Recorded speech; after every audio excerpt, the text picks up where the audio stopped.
दर्शकों, स्वागत है आपका विदिशा न्यूज में। मैं हूं कृष्णकांत सिंह। अब देखते दिन भर की खास खबर। रानी दुर्गावती उद्यान अनदेखी के कारण बना हुआ है बदहाली का शिकार, असामाजिकों का बना है अड्डा।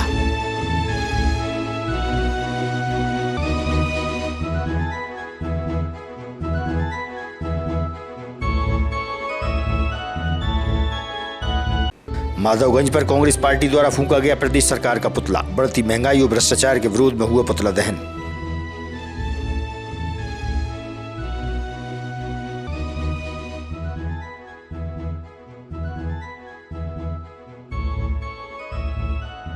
और पशु चिकित्सा विभाग में पेड़ काटे जाने को लेकर हो गई थी कई पक्षियों की मौत।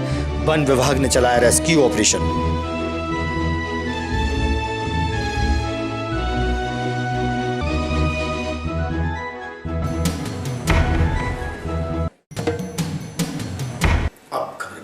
बरीपुरा स्थित पशु चिकित्सालय विभाग में पेड़ काटे जाने के बाद कई बगलों की मौत हो गई थी और कई घायल हो गए थे। वहीं कुछ बगले पेड़ में फंस गए थे, जिन्हें निकालने के लिए वन विभाग द्वारा रेस्क्यू ऑपरेशन किया गया था।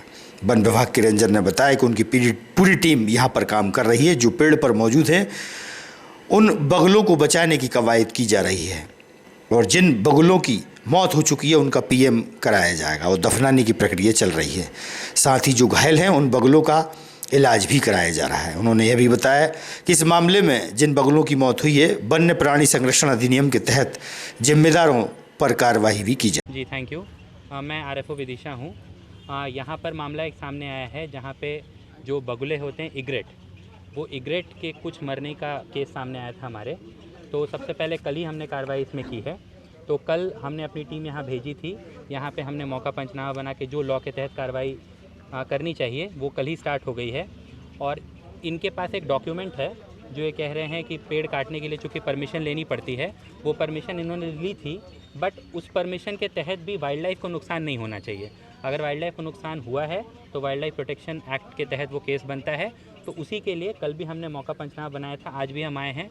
जो बर्ड्स को हम रेस्क्यू कर पाएँ उन्हें हम रेस्क्यू कर रहे हैं। जो बर्ड्स नहीं बच पाए अनफॉर्चुनेटली उनका पीएम करने के लिए हमने दिया है। तो मैं खुद भी पर्सनली इस मामले को देख रहा हूं और हम अपनी पूरी टीम के साथ जो भी विधिवत कार्रवाई इसमें होगी वो हम कर रहे हैं। और अभी ज़्यादा से ज़्यादा बर्ड्स को रेस्क्यू करने की कोशिश की जा रही है और आगे फिर उसके बाद हम कार्रवाई करेंगे उसी एक्ट के तहत। जो अभी चूँकि ये लॉ का मामला है तो मैं आगे नहीं बता सकता कि आगे कैसे फॉरवर्ड होगा, पर हमारा जो इसमें कर्तव्य है वो हम पूरी ईमानदारी के साथ और यहाँ पर हम चीज़ों को आगे बढ़ाएंगे। एक फॉरेस्ट के द्वारा परमिशन दी गई थी, ये परमिशन नहीं, ये परमिशन फॉरेस्ट के द्वारा नहीं दी गई है।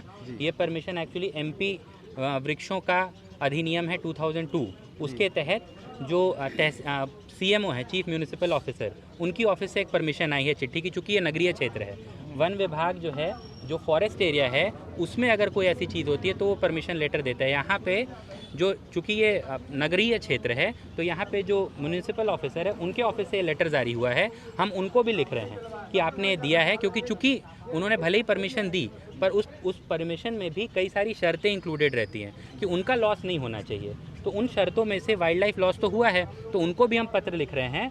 जिन्होंने चिट्ठी जारी की उनको भी पत्र लिख रहे हैं कि इससे ये लॉस हुआ है और अपने एंड पे जो हम वाइल्ड लाइफ को बचाने के लिए कार्रवाई करना चाहते हैं वो हम कर रहे हैं। कुल मिलाकर पेड़ काटने के पूर्व वन विभाग को सूचित नहीं किया गया है?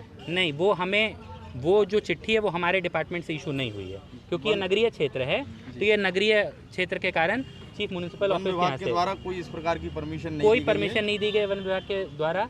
ना ही वन विभाग को ये इसमें कोई चिट्ठी जारी की गई है वन विभाग के द्वारा कि आप पेड़ काट सकते हैं। जो भी वन विभाग क्या कार्रवाई करेगा? ये कार्रवाई अब जो है, चूंकि ये नगरीय क्षेत्र है तो जो पेड़ काटने का इशू है वो तो अलग इशू है, लेकिन जो वाइल्ड लाइफ को लॉस हुआ है, जो इग्रेट जिनको कहते हैं, हेरॉन्स कहते हैं इंग्लिश में, उनका जो लॉस हुआ है उसके तहत वन विभाग यहाँ कार्रवाई करेगा। क्योंकि wild life protection act umbrella act है, तो वो दूसरी एक्ट को सुपरसीड करता है। तो अब उसके तहत ही कार्रवाई होगी फॉरेस्ट डिपार्टमेंट की तरफ। सिरोंज और लटेरी में आबकारी विभाग द्वारा ढाबों पर छापामार कार्रवाई की गई। वहीं अवैध शराब को भी आबकारी विभाग द्वारा जब्त किया गया। बड़ी मात्रा में अवैध शराब जब्त हुई।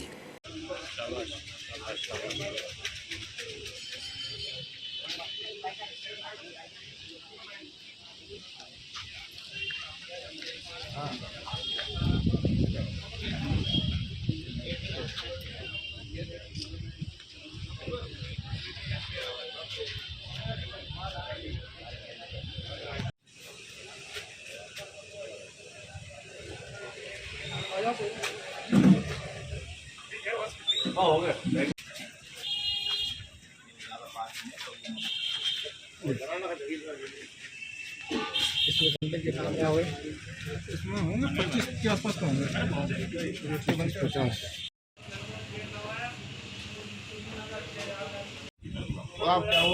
चलो मुस्तफा जी वेट हो रहे हैं बस।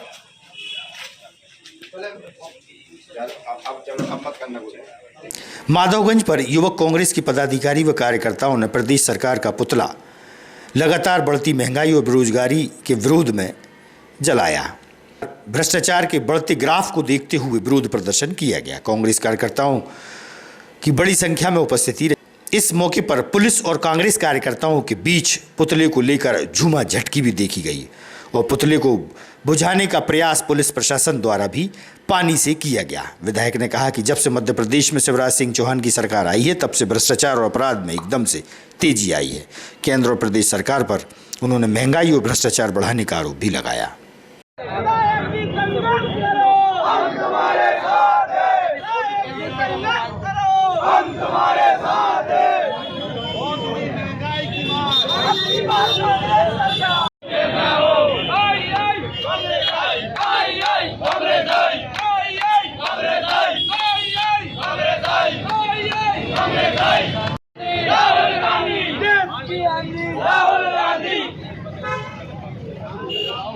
अरे राहुल गांधी जिंदाबाद जिंदाबाद जिंदाबाद।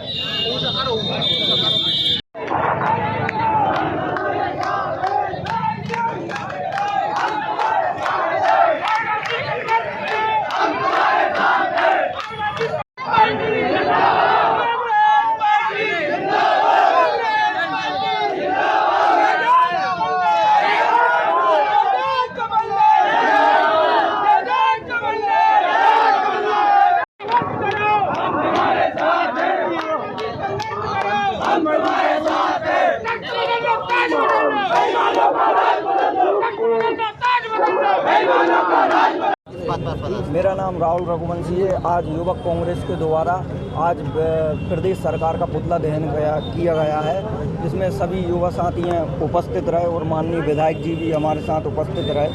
और मैं आशा करता हूं मध्य प्रदेश सरकार से और अनुरोध भी करता हूं कि युवाओं को उनके लिए रोजगार स्थित हो और उनके लिए जो भी संसाधन है और जॉब वगैरह वो सब उनके लिए उपलब्ध कराएं। यही मैं केंद्र सरकार से और प्रदेश की सरकार से अनुरोध करता हूँ।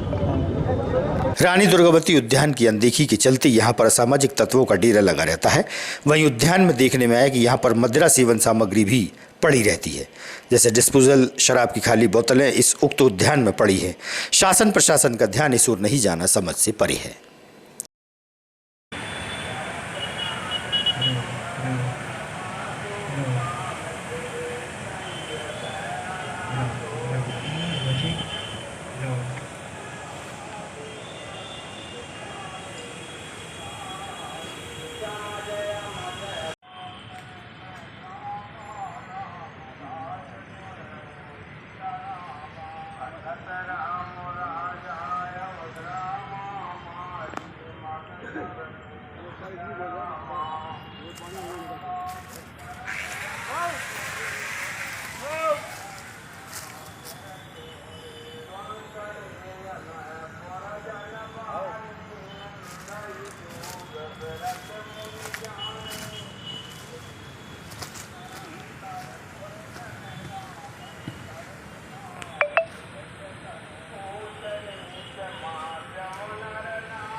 नाम रमेश है साहब। कहाँ पर बैठे हुए हैं आप? जी मैं यहीं बैठा हूँ पुल के नीचे। कौन सा पार्क है ये? पहले रानी दुर्गावती पार्क के नाम से जाना था, आज देख रहे हैं इसकी क्या दुर्दशा है। जी। क्या कहेंगे इस बारे में? साहब इस मामले में कहेंगे इसकी कोई साफ सफाई नहीं होती, बिल्कुल कचरा पड़ा रहता है, ना कोई चौकीदार रहता और गंदी गाड़ा हमेशा ही रहता है। यहाँ पे देख रहा है कि पानी के पाउच वगैरह ही पड़े हैं। यहाँ पे असात्विक तत्व लोग भी आकर दारू वगैरह या कोई नशा भी करते होंगे। हाँ करते हैं, बहुत से लोग दारू पीने वाले आते हैं यहाँ पे साहब, तो शराब पीते हैं, बैठते हैं और क्या? गांजे पीने वाले भी आते हैं लोग। मतलब यहाँ प्रशासन या कोई नगर पालिका से कोई बंदा आता होगा या चौकीदार वगैरह नहीं है यहाँ पे? मैंने आज तक नहीं देखा साहब, हम तो यहीं रहते हैं, मैंने आज तक कोई चौकीदार नहीं देखा श्रीमान जी। ठीक है भाई। संत श्रोमणी गुरुदेव रविदास जी की समरसता यात्रा निकाली गई, जिसमें बड़ी संख्या में समाज बंधुओं सहित नगर के वरिष्ठ और गणमान्य शामिल थे। अनुसूचित जाति विभाग एवं जनजातीय जन अभियान परिषद द्वारा कार्यक्रम का आयोजन किया गया।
माननीय मुख्यमंत्री श्री शिवराज सिंह जी चौहान जी की ये बेहतरीन सौगात संत श्रोमणी गुरु रविदास मंदिर निर्माण समरसता यात्रा पूरे प्रदेश भर से 5 स्थानों से निकली है और कल उसका समापन सागर में होगा। पहला स्थान मांडव है, मांडव से निकली है। दूसरा चित्तौड़गढ़ मीराबाई के मंदिर से निकली है। तीसरी यात्रा वो रविदास जी का जन्म स्थान काशी, वहाँ से निकली है। चौथी शिवपुर से और 5वीं बालाघाट से निकली है। 5 यात्राओं का समागम 12 तारीख को सागर में होगा और वो 55,000 गाँव की मिट्टी लेकर के आ रहे हैं। 350 से अधिक नदियों का जल लेकर के आ रहे हैं। इस सबका पूजन करेंगे माननीय प्रधानमंत्री जी, माननीय मुख्यमंत्री जी, और इस दिव्य मंदिर की आधारशिला वो रखेंगे। बड़े सौभाग्य की बात है कि आज़ादी अमृत महोत्सव चल रहा है। आप इसको कितना सफल देख रहे हैं और इससे क्या फ़ायदा है? बहुत शानदार जानदार प्रतिशत मिल रहा है। समरसता का जीता जागता एक उदाहरण है। सभी समाजजन बढ़ चढ़कर इसमें भागीदारी ले रहे हैं। इसमें सामान्य वर्ग, आदिवासी, अनुसूचित जाति, पिछड़ा वर्ग, जैन समाज, अग्रवाल समाज, सभी समाजों के मंच लग रहे हैं और संस्थागत लोग इसका बढ़ चढ़कर स्वागत कर रहे हैं। आप लोगों द्वारा इसमें क्या सहयोग है? हम लोग इस यात्रा के माध्यम से एक समरसता का भाव जगाने के लिए जो माननीय मुख्यमंत्री जी की मंशा है, उसके अनुसार हम वो बात लेकर के जा रहे हैं कि माननीय मुख्यमंत्री जी सबके मन भेद मिटाना चाहते हैं, सबके मतभेद मिटाना चाहते हैं और ये उपजातियां ख़त्म करके, ऊंच नीच का भाव ख़त्म करके सब मिल करके तेरा वैभव अमर रहे माँ, हम दिन 4 रहे ना रहे, इस बात को लेकर के, राजभक्ति को लेकर के ये यात्रा चल रही है। अच्छा, समरसता रैली कितनी सफल है? समरसता रैली पूर्ण रूप से सफल है और ये चारों तरफ की यात्रा करते हुए आज विदिशा में प्रवेश करी है, जो कि विभिन्न मार्गों से होते हुए बासुदा के रास्ते से सागर पहुंचेगी और कल सागर में एक विशाल मंदिर जो रविदास जी का बन रहा है उसका शिलान्यास होगा। माननीय मुख्यमंत्री जी हमारे आएंगे और वहाँ की मंत्रीगण सब लोग रहेंगे। इससे क्या फ़ायदा रहेगा? फ़ायदा क्या है? हमारे जो दीनदयाल जी थे उनका सपना था कि समरसता मतलब हर समाज एक हो, सबको समानता से आगे बढ़ने का अधिकार हो, उसी तारतम्य में ये रैली निकाली जा रही है, यात्रा निकाली जा रही है। आप लोग इसमें कितना सहयोग कर रहे हैं? हम लोग पूरा सहयोग कर रहे हैं। हमारे सभी लोग पिछले 15-20 दिन से पूरे विधानसभा के दौरे चल रहे हैं। रविदास जी को जगह जगह से मिट्टी इकट्ठी करके समाज के सारे लोगों को साथ में लेके आगे बढ़ के इस यात्रा को आगे बढ़ा रहे हैं। बरीपुरा स्थित पशु चिकित्सालय में पक्षियों की मौत और अंडों के फूटने के मामले में जीव जंतु बोर्ड के राष्ट्रीय सदस्य राम रघुवंशी ने मामले को संज्ञान में लिया है। उन्होंने कहा है कि मामला दुर्भाग्यपूर्ण है। कोई अनजान व्यक्ति इस घटना को अंजाम देते तो यह एक सामान्य घटनाक्रम हो सकता था, लेकिन जिस प्रकार से एक समझदार पढ़े लिखे व्यक्ति और ख़ास तौर पर उस विभाग के जिम्मेदार जो इन जीव जंतुओं की रक्षा और सुरक्षा का काम करते हैं, वही अगर इस प्रकार का काम करेंगे जिसकी कल्पना भी नहीं की जा सकती। पेड़ काट दिए गए, जैसे कई पक्षी मारे गए, उसमें वास्तव में बड़ी दुखद घटना विदिशा में घटित हुई है। और जो जानता नहीं है वो काम कर दे तो कोई एक सिंपल सी चीज़ मानी जाती है, लेकिन जानने के बावजूद भी, और पशु विभाग का काम ही यही है कि सब जीव जंतु की रक्षा करे, उसका संवर्धन करे, उसका ट्रीटमेंट करे। इसके बावजूद भी आपने वृक्ष को काटा और काटते समय ये नहीं देखा कि वहाँ पर कुछ पक्षियों के घोंसले हैं, कुछ पक्षी बैठे हुए हैं। वो काटने के बाद वो पक्षी भी मारे गए और अंडे भी फूटे गए। इससे बड़ा दुखद घटना हुई है। हम जरूर पशु क्रूरता एक्ट के तहत पर कार्रवाई करेंगे, राज्य सरकार को भी नोटिस देंगे, जिला प्रशासन को भी नोटिस देंगे, और भविष्य में ऐसी पुनरावृत्ति ना हो यह प्रयास हम करवाएंगे। ताजा तरीन खबरों से रहिएगा आप अपडेट, देखते रहिएगा विदिशा हलचल न्यूज़। हमें दीजिए इजाजत।